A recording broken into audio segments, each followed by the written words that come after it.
Welcome to the Deep Dive. We're the show that takes your sources, articles, all that research, and really boils it down to what you need to know fast. That's the plan. And today, Wow. We are plunging into one of the most, I think, enduring and frankly chilling unsolved mysteries in American history, the Black Dahlia. absolutely, it's this story that just perfectly captures that dark, sort of hidden side of Hollywood glamour. It's gripped people for decades. It really has. And today, we're going beyond just, listing the facts. We're diving deep into Elizabeth Short's life, the shocking brutality of her murder, the investigation, which was, let's be honest, complex and often compromised. Yeah, deeply flawed at parts. Definitely. And we'll look at the many theories that still swirl around this Hollywood nightmare. The goal is to help you understand not just what happened, but why this case, the specific murder, still resonates so strongly. Why we're still talking about it. Exactly. The brutality was unprecedented for the time. The media played this huge transformative role, and there are just these haunting questions left unanswered. And the scene itself, right from the start, it's unforgettable. Let's set it for you. Los Angeles, January 15th, 1947. It's about 10:00 a.m. Okay. A local housewife, Betty Bersinger, she's walking with her little girl, 3 years old, in this vacant lot off Norton Avenue. She sees something. Right. From a distance, she thinks maybe it's a mannequin someone tossed out. It looked unnaturally pale, sort of alabaster white, and bent in a weird way. Like you might see in a store window display, but broken. Kind of, but then she gets closer, and that initial thought just vanishes. The horror hits her. It's not a mannequin. No. It's the naked body of a young woman, cut clean in half at the waist and posed meticulously. It's Elizabeth Short. And that discovery, boom. Yeah. It just ignited this absolute media firestorm, turned a horrific local crime into a national obsession almost overnight. An obsession we still feel today, really. That sheer brutality, the way the body was deliberately displayed, and then the media circus jumping right in, it set the tone for how this whole thing would unfold. It became more than a murder. It was this macabre spectacle. Exactly. But before she was the Black Dahlia, this tragic figure in the headlines, who was Elizabeth Short, what brought her to Hollywood? What was she actually chasing? That's so important understanding of the person behind the name. Elizabeth Ann Short, born in Hyde Park, Boston, July 29, 1924. She was the third of 5 daughters. Okay. And her early life was just marked by one hardship after another, really. Her dad, Cleo Alvin Short Jr., he lost everything in the 29 crash. The stock market crash. Yeah. And then in December 1930, his car is found abandoned at the Charlestown Bridge. Everyone assumed he was dead. He was gone for 12 years. 12 years, wow. So her mother, Phoebe, she had to raise 5 girls alone. Pretty much. Worked as a bookkeeper to keep things going. And on top of that, Elizabeth had serious health problems. Severe asthma, bronchitis. Oh, right. She even had lung surgery when she was 15, left deep scars. Doctors told her she needed a milder climate. So she started moving around. Yeah, spent winters down in Florida with family friends for about 3 years. All this moving meant she dropped out of high school in Medford. She basically educated herself by reading magazines, soaking up all that Hollywood gossip. You can see the appeal, right? Escaping into that world of glamour. Totally. It must have seemed like another planet compared to her reality. And then something absolutely wild happens. Something straight out of a movie, almost. Her father. Right. The one presumed dead turns out not so dead. December 1942, Elizabeth's 18. She gets a letter. It's from him. No way. Yeah. He's alive, started a new life out in Vallejo, California, and Elizabeth sees this as her chance. Warm weather, closer to Hollywood. That must have been huge for her. A reunion, a fresh start, maybe. You'd hope so, but... The reunion was brief, apparently quite strained. She moved out pretty quickly, early 43. Some more instability. Seems like it. Later that year, she gets arrested in Santa Barbara for underage drinking. They send her back to Massachusetts, but she doesn't stay long. Heads back to Florida. And it's there she meets Major Matthew Michael Gordon Jr., Army Air Force officer. They get engaged. He actually proposed from India after being injured in a plane crash. Wow, that's quite a story.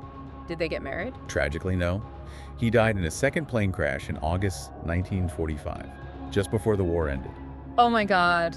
Another loss, another man leaving her life. Exactly. Just abandonment after abandonment. And she carries all of that with her when she finally makes the move to LA in July 1946. She's 22 now. Still chasing that Hollywood dream. Still chasing it. Rents a room behind the Florentine Gardens nightclub on Hollywood Boulevard. Works as a waitress. But money's tight. She apparently relied on men for meals, places to stay sometimes. People described her as quite secretive, didn't they? Not really confiding in anyone. Yeah, which, given her past, maybe isn't surprising.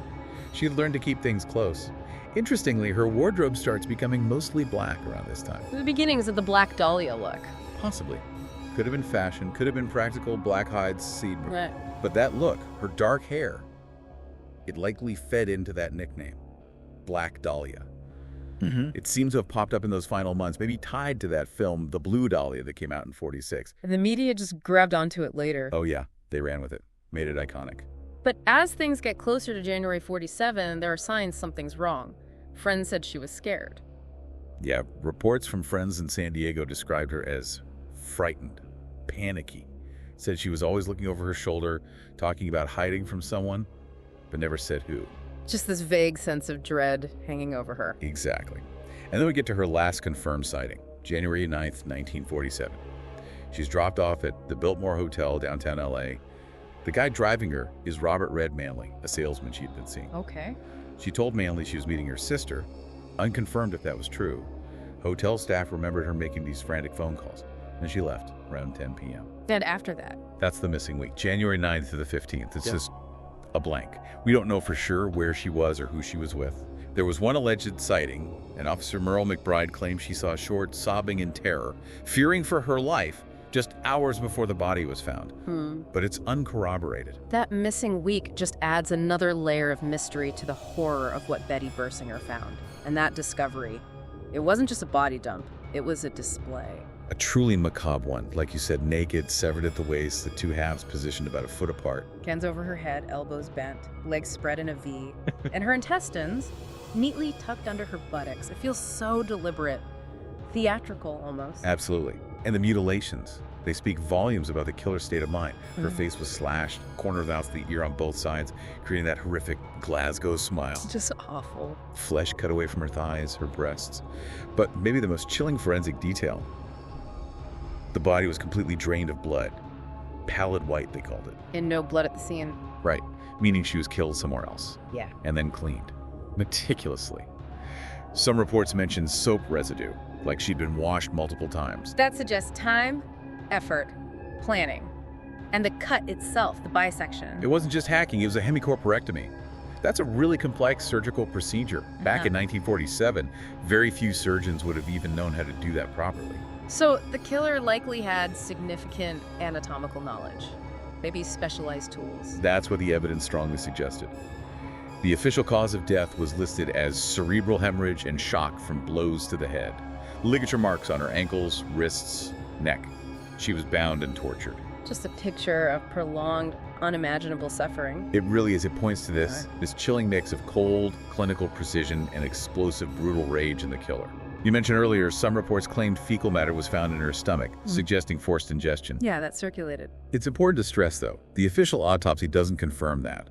It's one of those sensational details that might have sprung up in the chaos and stuck, Shows how easily misinformation could spread. And the chaos just exploded immediately after the discovery, right?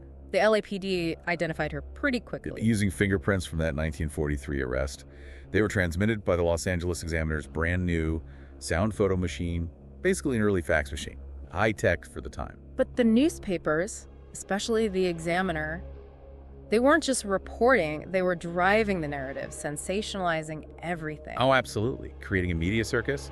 The Examiner actually called Elizabeth's mother, pretending she'd won a beauty contest. That's just sickening. Isn't it? Just to get personal details, quotes, before dropping the bombshell about her daughter's murder. Then they apparently kept her isolated to protect their scoop. A new low, even for yellow journalism. It really was. And this feeding frenzy had real consequences for the investigation itself. Newspaper photographers got to the crime scene before the detectives did. Yeah. Trampling all over potential footprints, disturbing soil, contaminating everything. It was a disaster from an evidence perspective. So the investigation was compromised before it even really began. Hugely compromised. That whole incident, sadly, is why we have much stricter crime scene protocols today. It was a hard lesson learned. Initially, some papers called it the werewolf murder because it was so savage before Black Dahlia took hold. So despite this terrible start, the LAPD launches this massive investigation. Chief Clemens Harrell announces it's the biggest in LA history. 750 investigators involved. Yeah, LAPD, sheriff's deputies, state patrol, huge manpower. They offered a $10,000 reward. Searched storm drains, abandoned buildings, the LA River. Nothing. No weapon, no direct clues. And Sergeant Finis Brown, one of the lead detectives, he later just flat out blamed the press, right? He did. Said they completely undermined the investigation. And then the killer starts playing games with the media. Yeah, almost like they understood the power they had. January 21st, someone calls the Examiner, claims to be the killer, congratulates them on the coverage, says he'll send souvenirs. Chillin'. Then, January 24th, this manila envelope shows up at the Examiner, addressed to them and other Los Angeles papers. And inside... Elizabeth Short's stuff, her birth certificate, photos, business cards, names, and an address book belonging to a nightclub owner, Mark Hansen. Okay, Hansen. Remember that name. And crucially, everything in the envelope had been wiped clean with gasoline. Just like Short's body had been cleaned. Strong indicator it was the killer. And other items were found wiped with gasoline, too. Yes, a handbag and a black suede shoe found near the body dump site. Also wiped clean, destroying any prints. Then came more letters, these ones made from cut and pasted words from newspapers. The Black Dahlia Avenger letters. That's them. Saying things like, "Here is Dahlia's belongings." And later, after the police waited for a promised surrender that never happened, a note saying, "Have changed my mind. You would not give me a square deal." Dahlia killing was justified. Just taunting them. Playing cat and mouse through the headlines. So, suspects. Mark Hansen, the nightclub owner whose address book that was. Obvious early suspect. A friend of Short's claimed she'd turned down his advances, but the police investigated him and cleared him. What about Robert Red Manley, the last guy seen with her? He was looked at very closely, passed multiple polygraph tests, also cleared. Hundreds of other men were interviewed, people from Hansen's address book. But most leads fizzled out. And the surgical cuts kept pointing towards doctors. Definitely. They even got a warrant for a list of students from USC Medical School, which was near where the body was found. But checks on them turned up nothing. By February 47, the case just hits a wall. Yeah, the phrase used was it ran into a stone wall. The Examiner kept it on the front page for 35 straight days, though. What? Then, in September 49, the grand jury convenes. Not just about Short, but about several unsolved murders looking into problems at the LAPD homicide unit. Detective Harry Hansen told him he still suspected a medical man killed Short.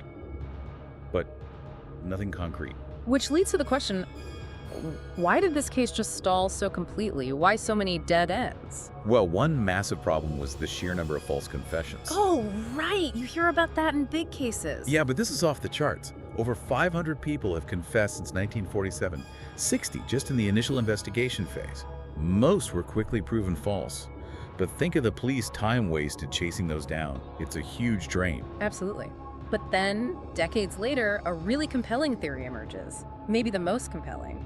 Dr. George Hodel. Ah, yes. This came about because of his own son, Steve Hodel, who was a former LAPD detective himself. Right. After his father, Dr. George Hodel, died in 1999, Steve was going through his belongings and found photos of a woman who looked a lot like Elizabeth Short. That started him digging. And Dr. Hodel, he fit a certain profile, didn't he? He really did. Yeah.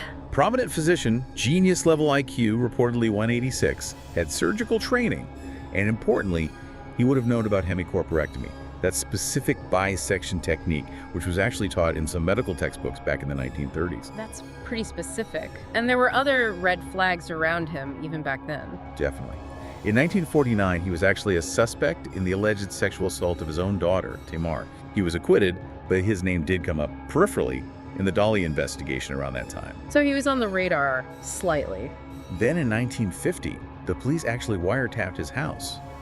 And the recordings, they are disturbing. He's heard saying things like, "Supposing I did kill the Black Dahlia. They couldn't prove it now. They can't talk to my secretary because she's dead." Whoa. And then he adds, "Killed her? Maybe I did kill my secretary." It's incredibly incriminating stuff. And shortly after this, when the DA was apparently preparing warrants, he just leaves the country. Vanishes. Flees to the Philippines, lives there for 40 years. Comes back near the end of his life. And there's physical evidence linked to his house, too. Potentially. In 2012, soil samples taken from the basement of his former home, the famous Sowden house designed by Lloyd Wright, tested positive for decomposed human remains.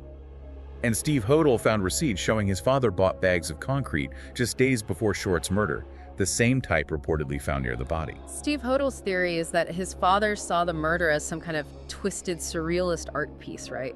Inspired by Man Ray. That's his belief, yes. Yeah. That the posing and the mutilations were intended as this grotesque masterpiece.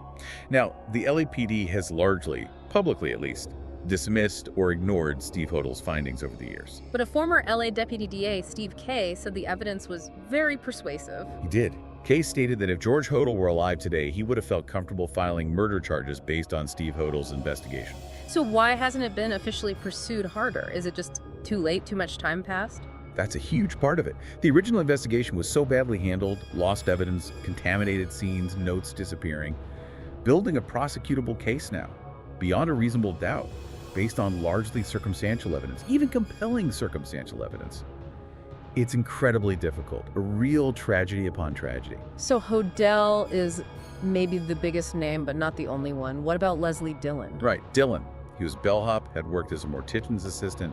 He wrote this weird unsolicited letter to an LAPD psychiatrist, supposedly relaying details about the murder told to him by a friend, details the public didn't know. And he had connections to Mark Hansen. He did. LAPD looked at him, cleared him, he later sued them. But a more recent book, Pew Eatwell's Black Dahlia, Red Rose from 2017, points the finger directly at Dillon. Suggests the murder happened in a place called the Astor Motel, where blood and fecal matter were apparently found in one of the rooms around that time. Interesting. And Jack Anderson Wilson, the Cleveland torso murders connection. Yeah, Wilson is fascinating because the Cleveland murders back in the 30s involved similar surgical dismemberment and posing of bodies. Wilson lived in Cleveland then, moved to LA later. An LAPD detective, John St. John, became convinced Wilson was the guy for the Dahlia murder too. Was he ever arrested? St. John believed he was closing in, but Wilson died in a suspicious house fire in 1982, just as the net was tightening. Very convenient timing, some might say. And then there are always the more outlandish theories, other famous names thrown around. Oh yeah.